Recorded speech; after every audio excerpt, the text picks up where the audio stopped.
Welcome, my friends. It's Indiana Holmes for another night of story time. We continue reading Red Harvest, and tonight we begin with Chapter 21, The 17th Murder. I dreamed I was sitting on a beach in Baltimore, facing the tumbling fountain in Harlem Park, beside a woman who wore a veil. I had come there with her. She was somebody I knew well, but I suddenly forgot who she was. I couldn't see her face because of the long black veil.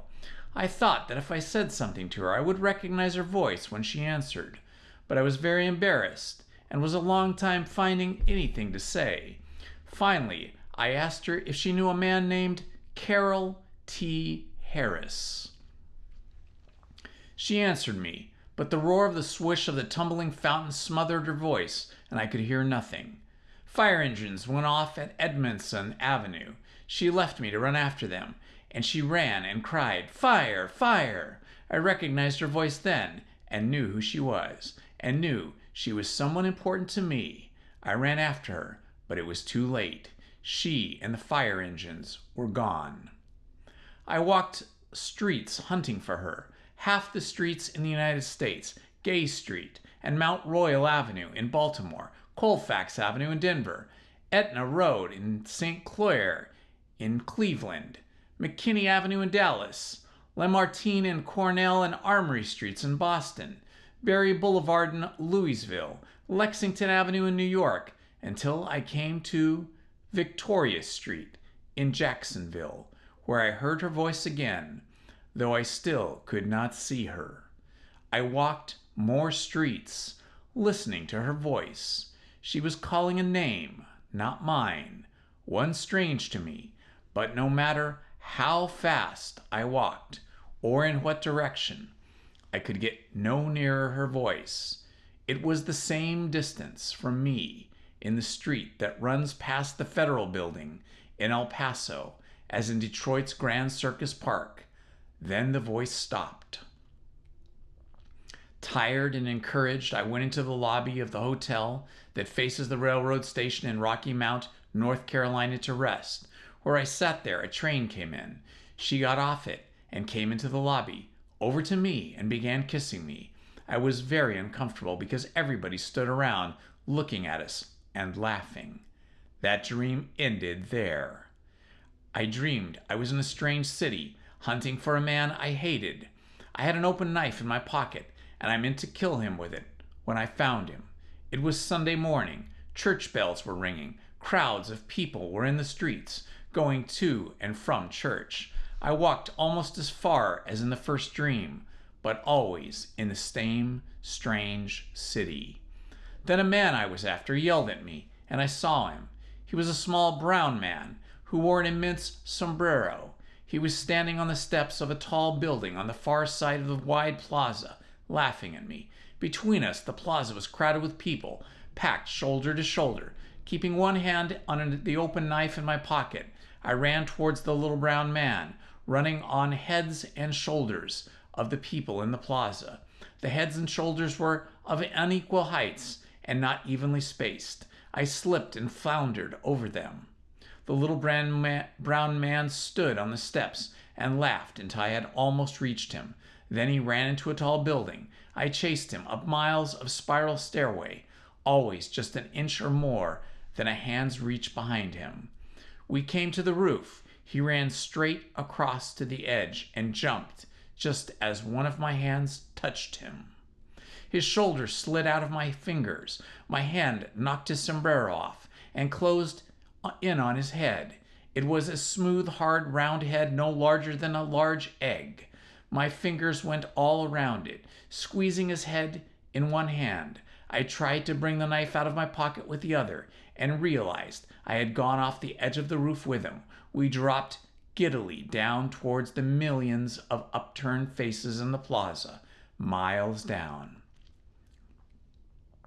I opened my eyes and the dull light of the morning sun filtered through the drawn blinds. I was lying face down on the dining room floor, my head resting on my left arm. My right arm was stretched straight out. My right hand held the round blue and white handle of Dinah Brand's ice pick. The pick's 6-inch needle-sharp blade was buried in Dinah Brand's left breast. She was lying on her back dead. Her long, muscular legs were stretched out towards the kitchen. There was a run down the front of her right stocking, slowly, gently, as if afraid of waking her. I let go of the ice pick, drew in my arm, and got up. My eyes burned. My throat and mouth were hot, woolly. I went into the kitchen, found a bottle of gin, tilted it to my mouth, and kept it there until I had to breathe. The kitchen clock said 7:41. With the gin in me, I returned to the dining room, switched on the lights, and looked at the dead girl. Not much blood in sight. A spot the size of a silver dollar around the hole of the ice pick, made in her blue silk dress. There was a bruise on her right cheek, just under the cheekbone. Another bruise, finger-made, was on her right wrist. Her hands were empty. I moved her enough to see that nothing was under her. I examined the room. So far as I could tell, nothing had been changed. I went back to the kitchen and found no recognizable changes there. The spring lock on the back door was fastened and had no marks to show it had been monkeyed with. I went to the front door and failed to find any marks on it. I went through the house from top to bottom and learned nothing. The windows were all right. The girl's jewelry on her dressing table, except for 2 diamond rings on her hands, and $400-odd in her handbag on the bedroom chair, were all undisturbed. In the dining room again, I knelt beside the dead girl and used my handkerchief to wipe the ice pick handle clean of any prints my fingers had left on it. I did the same to the 2 glasses, bottles, doors, light buttons, and pieces of furniture I had touched or was likely to have touched. Then I washed my hands, examined my clothes for blood, made sure I was leaving none of my property behind, and went to the front door. I opened it, wiped the inner knob, closed it behind me, wiped the outer knob, and went away. From a drugstore in the Upper Broadway, I telephoned Dick Foley and asked him to come over to my hotel. He arrived a few minutes after I got there. Dinah Brand was killed in her house last night, or early this morning, I told him, stabbed with an ice pick. The police don't know it yet. I've told you enough about her for you to know that there are a number of people who might have reason to kill her. There are 3 I wanted looking up. First, Whisper, Dan Rolfe, and Bill Quint, the radical fellow. You've got their descriptions. Rolfe is in the hospital with a dented skull. I don't know which hospital. Tri-City first. Get a hold of Mickey Linman. He's still camped on Pete's and Finn's trail, and have him let Pete rest while he gives you a hand in this. Find out where those 3 birds were last night. And time means something. The little Canadian op had been watching me curiously while I talked. Now he started to say something, changed his mind, grunted, "Righto," and departed. I went out to look for Reno Starkley. After an hour of searching, I located him by telephone in a Ronnie Street rooming house. "By yourself?" he asked when I had said I wanted to see him. "Yeah." He said I could come out and told me how to get there. I took a taxi. It was a dingy 2-story house near the edge of town. A couple of men loitered in front of the grocer's on the corner above. Another pair sat on a low wooden steps on the house down next door. None of the 4 was conspicuously refined in appearance. When I rang the bell, 2 men opened the door. They weren't so mild-looking either. I was taken upstairs to a front room where Reno, collarless, in a shirt sleeves and vest, sat tilted back in a chair with his feet on a windowsill. He nodded his sallow horse face and said, "Pull a chair over here." The men who had brought me up went away. Closing the door, I sat down and said, "I want an alibi. Dinah Brand was killed last night, right after I left her. There's no chance of my being copped for it. But with Noonan dead, I don't know how I'm hitched up with the police department. I don't want to give them any openings to try to hang anything on me. If I've got 2, I can prove where I was last night, but you can save me a lot of trouble if you will." Reno looked at me with dull eyes and asked, Why pick me? You phoned me there last night. You're the only person who knows I was there the first part of the night. I'd have to fix it with you, even if I got an alibi somewhere else, wouldn't I? He asked. You didn't croak her, did you? I said no, casually. He stared out the window. A little while before he spoke, he asked, what made you think I'd give you a lift? Do I owe you anything for what you've done to me at Wilson's last night? I said, I didn't hurt you anyway. The news was half out anyhow. Whisper knew enough to guess the rest. I only gave you a showdown. What do you care? You can't take care of yourself. You can, can't you? I mean, take care of yourself. I aim to try, he agreed. All right. He was at Tanner House in Tanner. That's a little burg 20 miles up the hill. You went up there after you left Wilson's and stayed till morning. A guy named Ricker that hangs around Murray's with a higher heap drove you up there and back. He ought to know he ought to know you, and he ought to know you was up there. Give me your cig and I'll have it put onto the register. Thanks, I said. I unscrewed my fountain pen. Don't say them. I'm doing this because I need all the friends I can get. When the time comes that you sit in with me and Whisper and Pete, I don't expect the sour end of it. You won't get it, I had promised. Who's going to be chief of the police? McGraw's acting chief. He'll likely cinch it. How'll he play? With Finn. Rough stuff will hurt his shop just like it does Pete's. He'll have to be hurt by someone. I'd be a swell mutt to sit still while a guy like Whisper is on the loose. It's me or him. Think he's croaked abroad? He had reason enough, I said. I gave him the slip of paper on which I'd written my name. She double-crossed him, sold him out, plenty. You and her was kind of thick, wasn't you? He asked.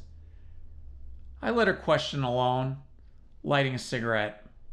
Reno waited while I then said, you better hunt Ricker and let him get a look at you so's he knows how to describe you if he's asked. A long-legged youngster of 22 or so, with a thin freckled face around the eyes, opened the door and came into the room. Reno introduced him to me as Hank O'Mara. I stood up to shake his hand and then asked Reno, can I reach you here if I need to? No Peak Murray? I've met him. I know his joint. Anything you give him, he'll get to me, he said. We're getting out of here. It's not so good. That Tanner lay is all set. Right, thanks. I went out of the house. On chapter 22, The Ice Pick. Downtown, I went first to the police headquarters. McGraw was holding down the chief's desk. His blond lashed eyes looked suspiciously at me, and the lines in his leathery face were even deeper and sourer than usual. When'd you see Dinah Brand last? He asked without any preliminaries. Not even a nod. His voice rasped disagreeably through his bony nose. 10:40 last night, or thereabout, I said. Why? Where? Her house. How long were you there? 10 minutes, maybe 15. Why? Why what? Why didn't you stay any longer than that? What? I asked, sitting down in the chair he hadn't offered. Makes it any of your business? He glared at me while he filled his lungs so he could yell, "Murder!" in my face. I laughed and said, "You don't think she had anything to do with Noonan's killing?" I wanted a cigarette, but cigarettes were too well known as first aids to the nervous for me to take a chance on one just then. McGraw was trying to look through my eyes. I let him look, having all sorts of confidence in my belief that, like a lot of people, I looked most honest when I was lying. Presently he gave up the eye study and asked, "Why not?" That was weak enough, I said. All right, why not? Indifferently, offered him a cigarette, took one myself. Then I asked, my guess is that Whisper did it. Was he there? For once, McGraw cheated his nose, snapping the words off his teeth. Was he where? At Brand's. No, I said, wrinkling my forehead. Why should he be, if he was off killing Noonan? Damn Noonan, the acting chief explained irritably. What do you keep dragging him in for? I tried to look at him as though I thought him crazy. He said, Dinah Brand was murdered last night. I said, yeah? Now will you answer my questions? Of course. I was at Wilson's with Noonan and the others. After I left around 10:30, I dropped in at her house to tell her I had to go up to the Tanner. I had a halfway date with her. I stayed there about 10 minutes, long enough to have a drink. There was nobody else there unless they were hiding. When was she killed, and how? McGraw told me he had sent a pair of his dicks, Shep and Vanneman, to see the girl that morning, to see how much help she could be, and would give the department in copying Whisper for Noonan's murder. The dicks got to her at the house around 9:30. The front door was ajar. Nobody answered, their ringing. They went in and found the girl lying on her back on the dining room, dead, with a stab wound to her left breast. The doctor who examined the body said she'd been killed with a slender, round, pointed blade about 6 inches in length and about 3 o'clock in the morning. Bureaus, closets, trunks, and so on had apparently been skillfully and thoroughly ransacked. There was no money in the girl's handbag or else in the house. The jewel case on her dressing table was empty.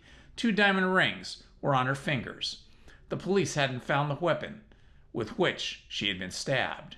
The fingerprint experts hadn't turned anyone or anything they could use up. Neither doors nor windows seemed to have been forced. The kitchen showed that the girl had been drinking with a guest or guests. 6 inches round, slim, pointed. I repeated the weapon's description.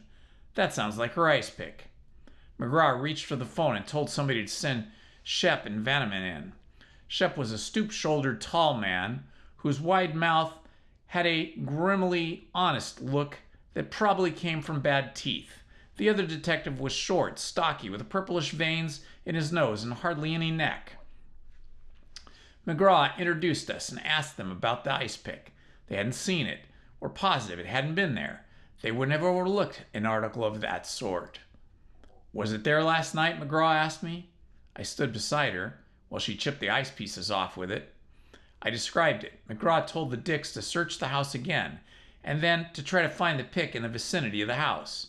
You knew her, he said, when Shep and Vanneman had gone.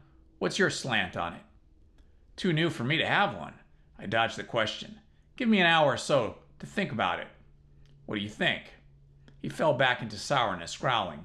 How the hell do I know?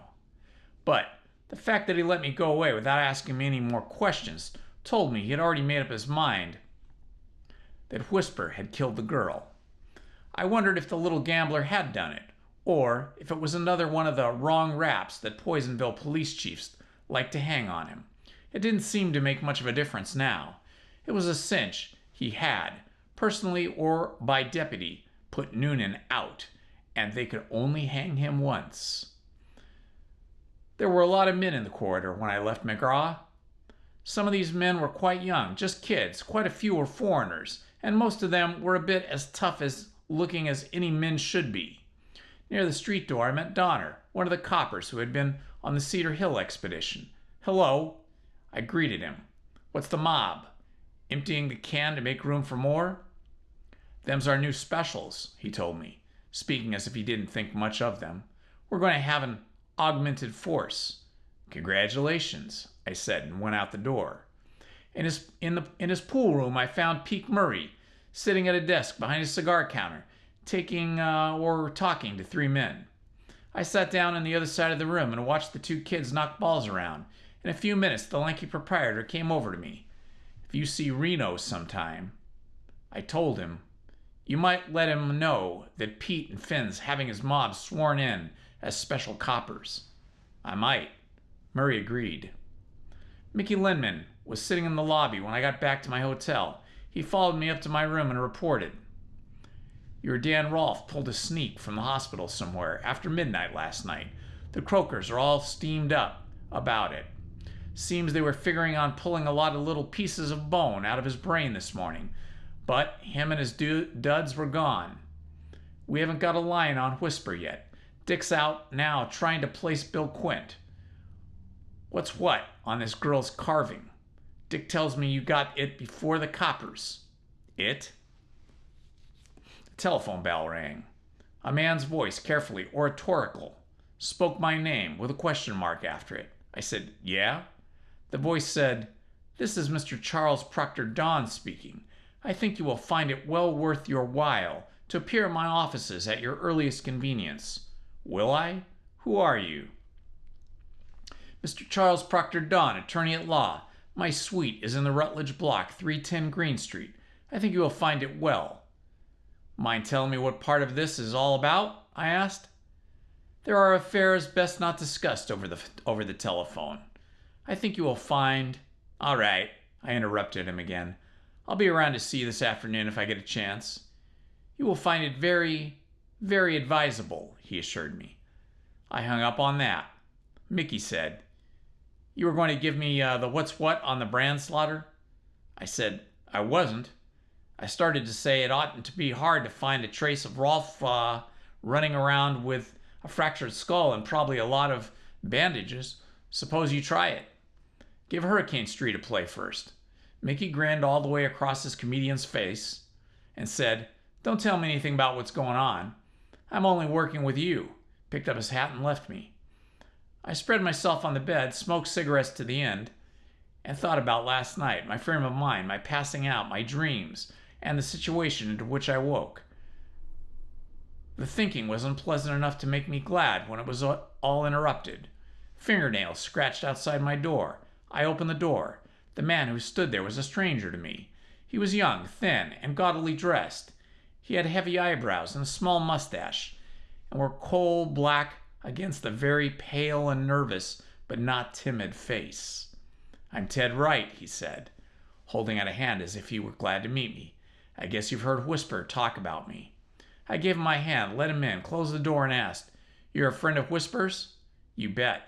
He held up 2 fingers pressed tightly together. Just like that, me and him. I didn't say anything. He looked around the room, smiled nervously, crossed to the open bathroom door, peeped in, came back to me, rubbed his lips on his tongue, and made his proposition. I'll knock him off for you, for $50,000. Whisper? Yep, and it's dirt cheap.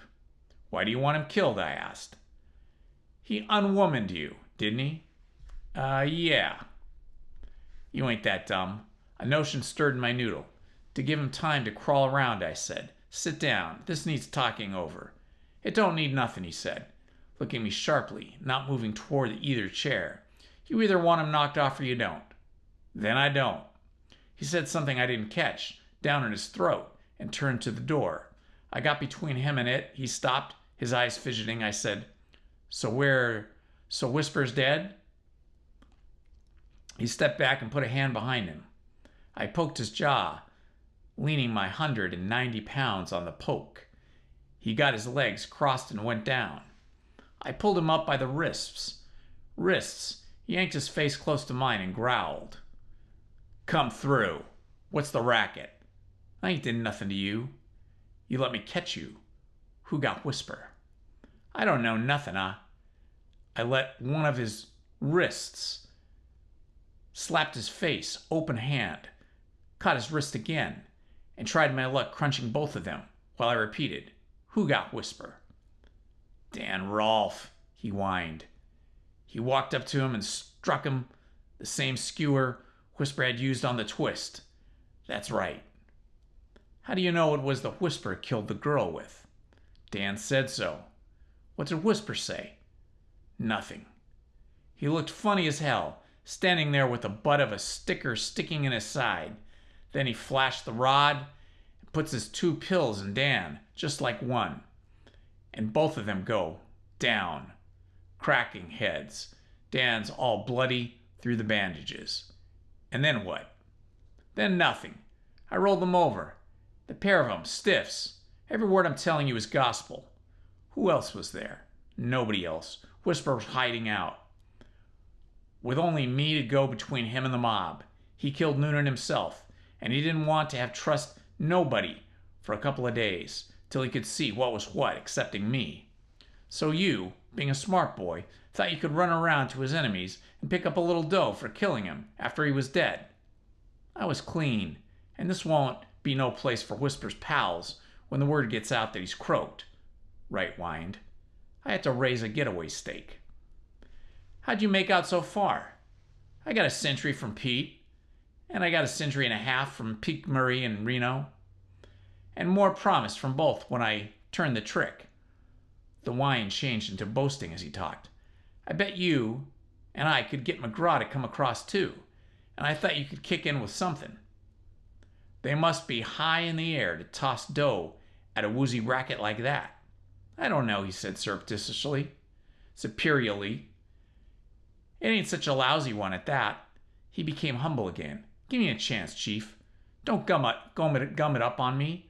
I'll give you $50 now, and split of whatever I get from McGraw if you'll keep your calm and shut up until I can put it over and grab on a rattler. Nobody but you knows where Whisper is. Nobody else, except Dan. That's as dead as he is. Where are they? The old Redmond warehouse down on Porter Street. In the back upstairs. Whisper had a room fixed up with a bed and stove and some grub. Give me a chance, $50 now and a cut of the rest. I'll let go of his arm and said, I don't want no dough, but go ahead. I'll lay off for a couple hours. They ought to be long enough. Thanks, Chief. Thanks. And he hurried away from me. I put on my coat and hat, went out, found Green Street and Rutledge Block. It was a wooden building, long past any prime it might have ever had. Mr. Charles Proctor Darwin's establishment was on the second floor. There was no elevator. I climbed a worn, rickety flight of wooden steps. The lawyer had 2 rooms, both dingy, smelly, poorly lighted. I waited in the outer one while the clerk, who went well with the rooms, carried my name to the lawyer. Half a minute later, the clerk opened the door and beckoned me in. Mr. Charles Proctor Don was a little fat man of 50-something. He had prying triangular eyes of a very light color, a short fleshy nose, and a fleshier mouth whose greediness was only partly hidden between a ragged gray mustache and a ragged gray Van Dyke beard. His clothes were dark and unclean, looking without actually being dirty. He didn't get up from his desk, and throughout my visit he kept his right hand on the edge of the desk drawer that was about some 6 inches open. He said, "Ah, my dear sir, I am extremely gratified to find you have had the good judgment to recognize the value of my counsel." His voice was even more oratorical than it had been over the phone. I didn't say anything. Nodding his whiskers, as if not saying anything was another exhibition of good judgment, he continued, "I may say, in all justice, that you will find it the invariable part of sound judgment to follow the dictates of my counsel in all cases. I may say this, my dear sir, without false modesty, appreciating with both fitting humility and a deep sense of true and lasting values, my responsibilities as well as my prerogatives as and why should I stoop to conceal the fact that there are those who feel justified in preferring a substitute, the real definite article for the indefinite, recognized and accepted leader of the bar in this thriving state." He knew a lot of sentences like those, and he didn't mind using them on me. Finally, he got along to it. Thus, the conduct, which in a minor practitioner might seem irregular, becomes he who exercises it occupies such indisputable prominence in this community, and I might say, not merely the immediate community, as serves to place him above fear and reproach, simply that greater ethic which scorns the pettier conventionalities, which confronted with an opportunity to serve mankind through one of its individual representatives. Therefore, my dear sir, I have not hesitated to brush aside scornfully all trivial considerations of accepted precedent to summon you, to say you, frankly and candidly, my dear sir, that your interests will best be served by and through retaining me as your legal representative. I asked, "What'll it cost?" "That," he said softly, "is of but secondary importance. However, it is a detail which it is deserved place in our relationship, and must not be overlooked or neglected. We shall say $1,000 now, later, no doubt." He ruffled his whiskers and didn't finish his sentence. I said I hadn't, of course, that much money on me. "Naturally, my dear sir, naturally. But that is of not the least importance in any degree. None whatever. Any time will do for that. Any time up to 10 o'clock tomorrow morning." "At 10 tomorrow," I agreed. "Now, I'd like to know why I'm supposed to need legal representation." He made an indignant face. "My dear sir, this is no matter for jesting. Of that I assure you." I explained I hadn't been joking, that I really was puzzled. He cleared his throat, frowned more, or less importantly, and said, "It may well be, my dear sir, that you do not fully comprehend the peril that surrounds you, but it is undoubtedly preposterous that you should expect me to suppose that you are without any inkling of the difficulties, the legal difficulties, my dear sir, with which you are about to be confronted, growing, as they do, out of the occurrences that took place at no more remote a time than last night, my dear sir, last night. However, there is no time to go into it now. I have a pressing appointment with Judge Leffner. On the morrow, I shall be glad to go more thoroughly into each least ramification of the situation, and I assure you there are many with you. I shall expect to see you at 10 tomorrow morning." I promised I'd be there and went out.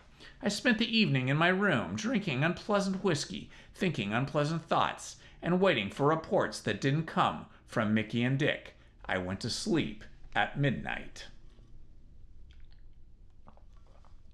Chapter 23. Mr. Charles Proctor Dawn. I was half dressed the next morning when Dick Foley came in. He reported in his words saving manner that Bill Quint had checked out the Miners Hotel at noon the previous day, leaving no forwarding address. A train left Personville for Ogden at 12:35. Dick had wired the Continental Salt Lake branch to send a man up to Ogden to try to trace Quint. "We can't pass up any leads," I said, "but I don't think Quint's the man we want. She gave him the air long ago. If he had meant to do anything about her, he would have done it before this, I guarantee. My guess is that when he heard she had been killed, he decided to duck, being a discarded lover who had threatened her." Dick nodded and said, "Gunplay out of the road last night, hijacking, 4 trucks of hooch nailed, burned." That sounded like Reno Starkey's answer to the news of the big bootleggers mob had been sworn in as special coppers. Mickey Lineman arrived by the time I'd finished dressing. "Dan Rolfe was at the house all right," he reported. "The Greek grocer on the corner saw him out of the corner last night about 9. He went down the street wobbling and talking to himself. The Greek thought he was drunk." "How come the Greek didn't tell the police, or did he?" "Wasn't asked. A swell department this burg's got. What do you do? What do we do? Find him for them and turn him in with a job and all? Get it all tacked up and just hand it over?" "McGraw's decided Whisper killed her," I said. "And he's not bothering himself with any leads that don't lead that way, unless he came back later for the ice pick. Rolfe didn't turn the trick. She was killed at 3 in the morning. Rolfe wasn't there at 8:30, and the pick was still sticking in her." "It was?" Dick Foley came over to stand in front of me and asked, "How do you know?" "I didn't like the way he looked, the way he spoke," I said. You know, because I'm telling you. Dick didn't say anything. Mickey grinned his half-wit's grin and asked, "Where do we go from here? Let's get this thing polished off." "I've got a date for 10, I told him. "Hang around the hotel till I get back. Whisper and Rolfs are probably dead, so we won't have to hunt for them." I scowled at Dick and said, "I was told that. I didn't kill her either. I didn't kill either of them." The little Canadian nodded without lowering his eyes from mine. I ate breakfast alone and then set out for the lawyer's office. Turning off King Street, I saw Hank O'Mara's freckled face in an automobile that was going up Green Street. He was sitting beside a man I didn't know. The long-legged youngster waved his arm at me and stopped the car. I went over. He said, "Reno wants to see you." "Where will I find him?" "Jump in." "I can't go now," I said. "Probably not till afternoon." "See Peak when you're ready." I said I would. Omar and his companion drove up Green Street. I walked half a block south to Rutledge Block. With a foot on the first of the rickety stairs that led up to the lawyer's floor, I stopped to look at something. It was barely visible at the back dim corner of the first floor. It was a shoe. It was lying in a position that empty shoes don't lie in. I took my foot off the step and went toward the shoe. Now I could see an ankle and then a cuff of a black leg and a pants leg above the shoe top. That prepared me for what I found. I found Mr. Charles Proctor Don huddled among two brooms, a mop and a bucket, in a little alcove formed by the back of the store and a corner off the wall. His Van Dyke beard was red with blood from a cut that ran diagonally across his forehead. His head was twisted sideways and backward in an angle I could only be managed with a broken neck. I quoted Noonan's "What's got to be done's got to be done" to myself, and gingerly pulling one side of the dead man's coat out of the way, emptied his inside pocket, transferring a black book and a sheaf of papers to my own pocket. In two of his other pockets I found nothing I wanted. The rest of his pockets couldn't be got without moving him, and I didn't care to do that. 5 minutes later, I was back in the hotel, going through a side door to avoid Dick and Mickey in the lobby, and walking up the mezzanine to take an elevator. In my room, I sat down and examined my loot. I took the book first, a small imitation leather memoranda book, of the sort that tells for not much money any stationery store could be had. It held some fragmentary notes that meant nothing to me, and 30-some names and addresses that meant as little, with one exception. Helen Albury, 1229A, Hurricane Street. That was interesting because, first, a young man named Robert Albury was in prison, having confessed that he shot and killed Donald Wilson in a fit of jealousy aroused by Wilson's supposed success with Dinah Brand, and second, Dinah Brand had lived and had been murdered at 1232 Hurricane Street, across the street from 1229A. I did not find my name in the book. I put the book aside and began unfolding and reading the papers I had taken with it. Here, too, I had to wade through a lot that didn't mean anything, at least not to me, to find something that did. The find was a group of 4 letters held together by a rubber band. The letters were in slitted envelopes that had postmarks dated a week apart, on average. The latest was a little more than 6 months old. The letters were addressed to Dinah Brand. The first, that is. The earliest wasn't so bad, for a love letter. The second was a bit goofier. The third and the fourth were swell examples of how silly an ardent, unsuccessful wooer can be, especially if he's getting on in years. The 4 letters were signed by Ilya Wilson. I had not found out anything to tell me definitely why Mr. Charles Proctor Don had thought he could blackmail me out of $1,000, but I had found plenty to think about. I encouraged my brain with 2 Fatimas, and then went downstairs. Go out and see what you can raise on a lawyer named Charles Proctor Don, I told Mickey. He's got offices in Green Street. Stay away from them. Don't put in a lot of time on him. I just want a rough line, quick. I told Dick to give me a 5-minute start and then follow me out into the neighborhood of 1229A Hurricane Street. 1229A was an upper flat in a 2-story building almost directly opposite Dinah's house. 1229 was divided into 2 flats, with a private entrance for each. I rang the bell at the one I wanted. The door was opened by a thin girl of 18 or 19 with dark eyes set close together and a shiny yellow face under short brown hair that looked damp. She opened the door, made a choked, frightened sound in her throat, and backed away from me, holding both hands to her open mouth. "Miss Helen Albury?" I asked. She shook her head violently from side to side. There was no truthfulness in it. Her eyes were crazy. I said, "I'd like to come in and talk to you a few minutes," going in as I spoke, closing the door behind me. She didn't say anything.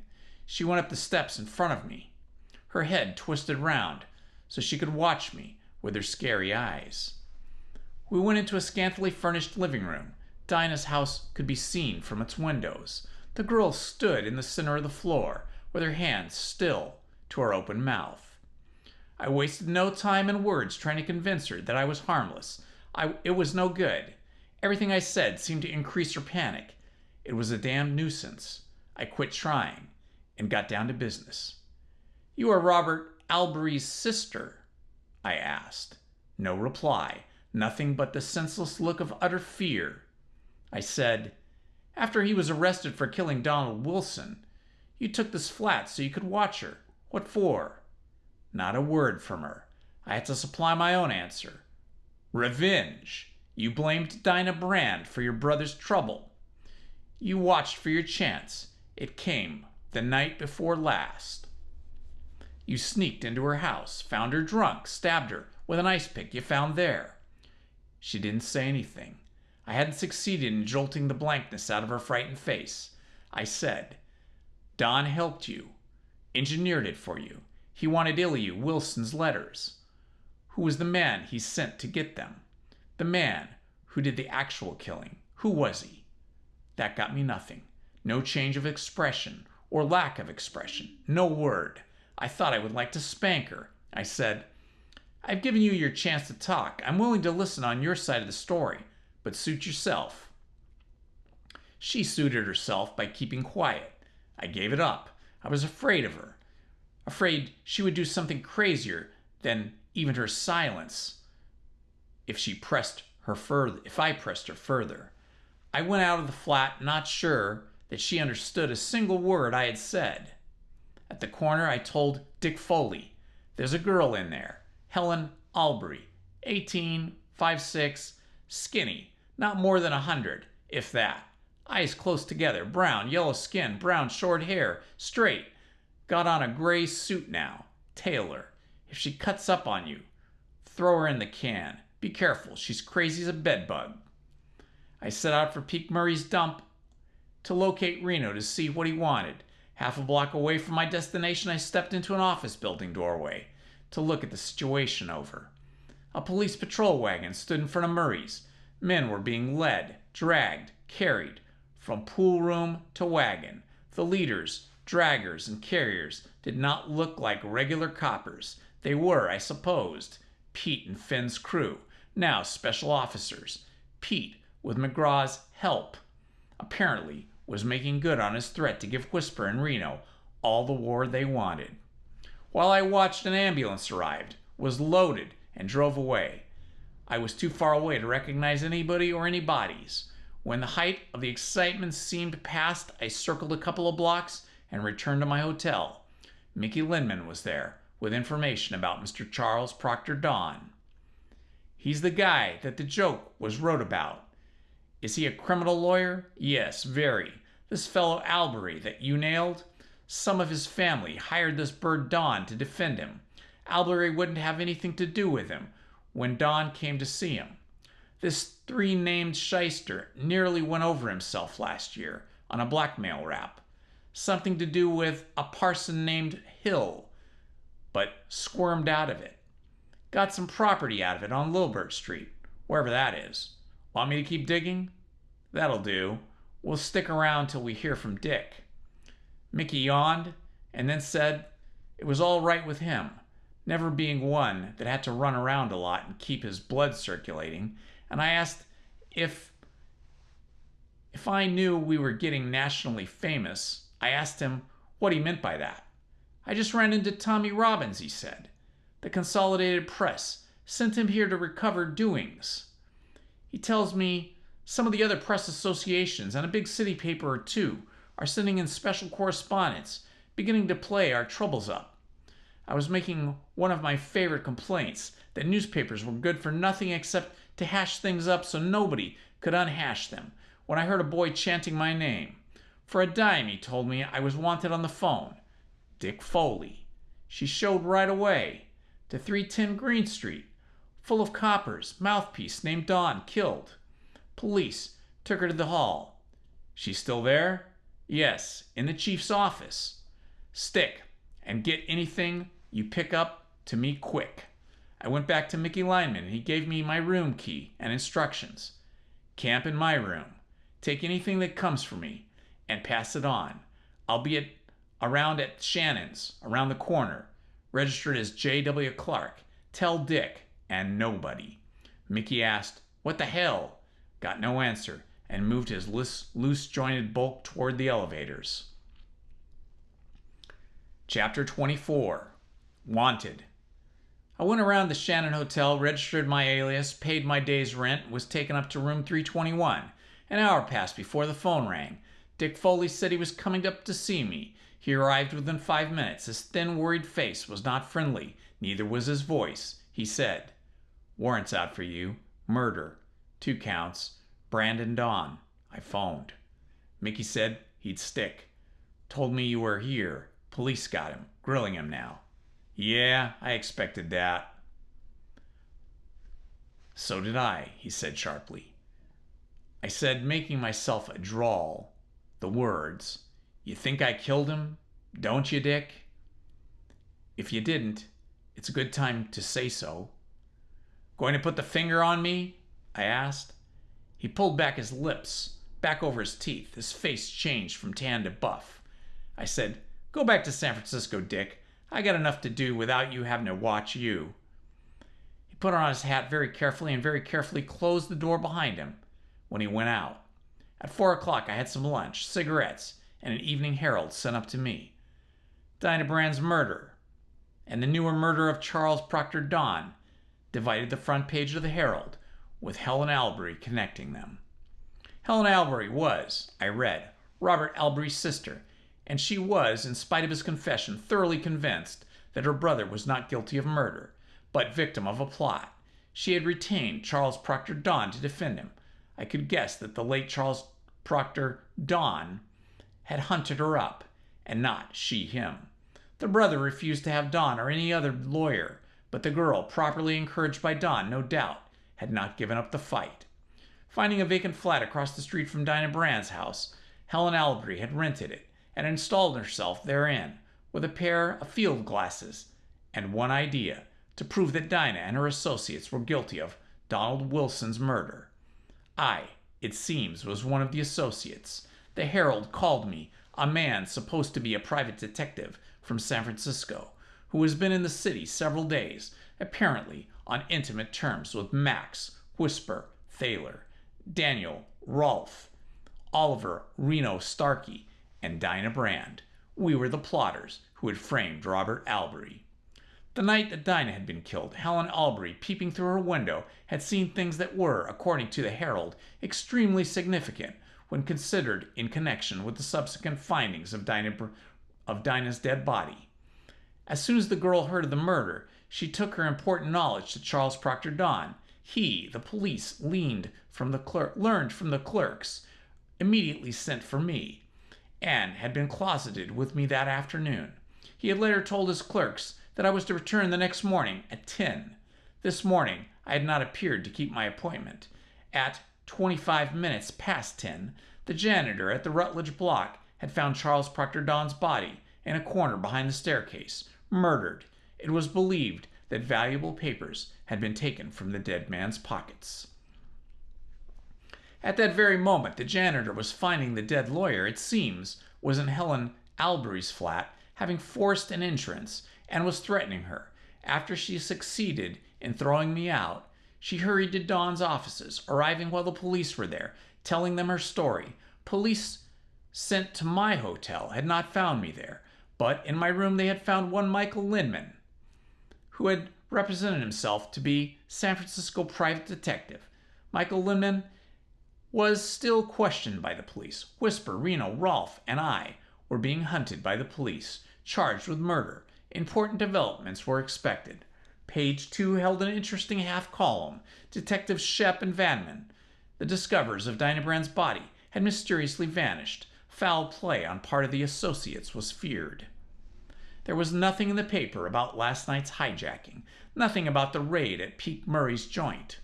I went out after dark. I wanted to get in touch with Reno. From a drugstore, I phoned Pete Murray's pool room. Is Pete there? I asked. This is Pete, said a voice that didn't sound anything at all like his. Who's talking? I said disgustedly, this is Lillian Gish.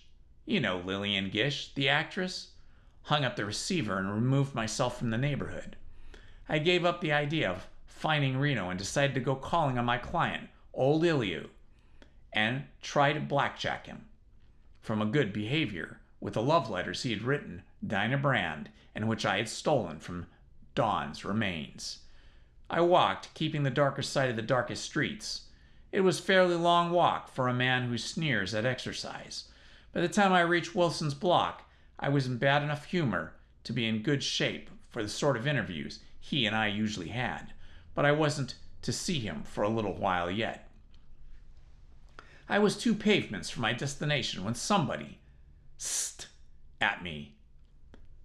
I probably didn't jump 20 feet. S's, all right, a voice whispered. It was dark there. Peeping out from under a bush was my hands and knees, somebody's front yard. I could make out the form of a man crouching close to a hedge on my left side. My gun was in my hand now. There was no special reason why I shouldn't take his word for it that it was all right. I got up off my knees and went to him. When I got close, that is, close enough to recognize him, I saw he's one of the men who let me into the Romney Street house the day before. I sat on my heels beside him and asked, where'll I find Reno? Hank O'Mara said he wanted to see me. He does that. Know where Kid McLeod's place is at? No. It's on Martin Street, above King, corner of the alley. Ask for the Kid. Go back that way 3 blocks and then down. You can't miss it. I said I'd try not to, and left him crouching behind his ledge, watching my client's place, waiting, I guessed, for a shot at Pete and Finn, Whisper, or any of Reno's other unfriends who might happen to call old Iliu. Following directions, I came to a soft drink and a rummy establishment with a red and yellow paint all over it. Inside, I asked for Kid McLeod. I was taken into a back room where a fat man with a dirty collar, a lot of gold teeth, and only one ear admitted he was McLeod. Reno sent me, I said. Where'll I find him? And who does that make you? He asked. I told him who I was. He went out without saying anything. I waited 10 minutes. He brought a boy back with him, a kid of 15 or so, with a vacant expression and a pimply red face. Go with Sonny, Kid McLeod told me. I followed the boy out the side door, down 2 blocks to a back street, across a sandy lot, through a ragged gate and up to a back door of a frame house. The boy knocked on the door and was asked who he was. Sonny, with a guy the kid sent, he replied. The door was opened by a long-legged O'Mara. Sonny went away. I went into the kitchen where Reno Starkey and 4 other men sat around a table and had a lot of beer on it. I noticed the 2 automatic pistols hung on the nails over the top of the door through which I had come. They would be handy if any of the house's occupants opened the door. Found it empty with a handgun there. We were told to put up our hands. Reno poured me a glass of beer and led me through the dining room into a front room. A man lay on his belly there, with one eye to the crack between the dawn blind and the bottom of the window, watching the street. Go back and get yourself some beer, Reno told him. He got up and went away. We made for ourselves comfortable in the adjoining chairs. When I fixed up that Tanner alibi for you, Reno said, I told you I was doing it because I needed friends, and I could get it. You got one. Cracked the alibi yet, he asked. Not yet. It'll hold, he assured me. Unless they got too damn much on you. Think they have? I did think so, I said. No, McGraw's just feeling playful. That'll take care of it. However, your end's holding up. Is it? Is your end holding up? He emptied his glass, wiped his mouth on the back of his hand, and said, I'll make it out. But that's not what I wanted to see you about. Here's how she stacks up. Pete's thrown in with McGraw. That line's coppers and beers mob up against me and Whisper. But hell, me and Whisper are busier trying to put the chive in each other than bucking the combine. That's a sour racket. While we're tangling, them bums will eat us up. I said I'd been thinking the same thing. He went on. Whisper will listen to you. Find him, will you? Put it to him. Here's the proposition. He means to get me for knocking off Jerry Hooper, and I mean to get him first. Let's forget that for a couple of days. Nobody won't have to trust nobody else. Whisper don't ever show in any of the jobs anyways. He just sends the boys. I'll do the same this time. He'll just put the mobs together to swing the caper. We run 'em together. Rub 'em out, that damned Finn. And then we'll have plenty of time to go gunning amongst ourselves. Put it to him. Put it to him cold. I don't want him to get any ideas that I'm dodging rumpus with him or any other guy. Tell him if we put Pete out of the way, we'll have more room to do our own scrapping. Pete's holed up down at Whiskeytown. I ain't got enough men to go down there and pull him out myself. Neither has Whisper. The two of us together has. Put it to him. Whisper, I said, is dead. Reno said, is that so? As if he thought it wasn't. Dan Ralph killed him yesterday morning down in the old Redmond warehouse. Stuck him with an ice pick Whisper had used on the girl. Reno asked, you know this? You're not just running off at the head? I know it. Damn funny none of this mob act like he's gone, he said, but he's beginning to believe me. They don't know it. He was hiding out with Ted Wright, the only one in there. Ted knew it. He cashed in on it. He told me he got 100 or 150 from you through Pete Murray. I'd have given him big twice that for the straight dope, Reno grumbled. He rubbed his chin and said, well, that settles it. Whispers ended. I said, no. What do you mean, no? If the mob don't know where he is, I suggested, let's tell them. They blasted him out of the can when Noonan copped him. They think they'd try it again if the news got around that McGraw had picked him up on the quiet. Keep talking, Reno said. If his friends try to crack the Huskow now, thinking he's in it, that'll give the department, including Pete's special, something to do. While they're doing it, you could try your luck in Whiskeytown. Maybe, he said slowly, maybe we'll try just that thing. It ought to work, I encouraged him, standing up. I'll see you. Stick around. This is as good a spot as any, while there's a reader out for you. And you'll need a good guy, like you, on the party. I didn't like that so much. I knew not enough to say. So I sat down again. Reno got busy arranging the rumor. The telephone was worked overtime. The kitchen door was worked as hard, letting men in and out. More came in than went out. The house was filled with men, smoke, tension. Chapter 25. Whiskeytown. At 1:30, Reno turned to answering a phone call to say, let's take a ride. He went upstairs. When he came down, he carried a black valise. Most of the men had gone out the kitchen door by then. Reno gave me the black valise, saying, don't wrestle it around too much. It was heavy. The 7 of us left the house went out the front door, and got into a curtained touring car that O'Mara had just driven up the curb. Reno sat beside O'Mara. I squeezed in between the men in the back seat, with the valise squeezed between my legs. Another car came out of the first cross street to run ahead of us. A third followed us. Our speed hung around 40, fast enough to get us somewhere, not fast enough for a lot of attention. We had nearly finished the trip before we were bothered. The action started in a block, one-story houses, kind of shack-shaped types. Down in the southern end of the city, a man put his head out the door, put his finger to his mouth, and whistled shrilly. Somebody in a car behind us shot him down. At the next corner, we ran through a volley of pistol bullets. Reno turned around to tell me, if they pop the bag, we're all of us hit the moon. Get it open. We got to work fast when we get there. I had the fasteners unsnapped, and by the time we came up to rest at the curb in front of the dark 3-story brick building, men crawled all over me, opening the valise, helping themselves to the contents. Bombs made of short sections of 2-inch pipe, packed in sawdust in the bag. Bullets, bullet bits, chunks out of the car's curtains. Reno reached back for one of the bombs, hopped out to the sidewalk, paid no attention to the streak of blood that suddenly appeared in the middle of his left cheek, and heaved his piece of stuffed pipe at the brick building's door. A sheet of flame that followed was deafening with its noise. Hunks of things pelted us while we tried to keep from being knocked over by the concussion. Then there was no door, nothing to keep anybody out from this red brick building.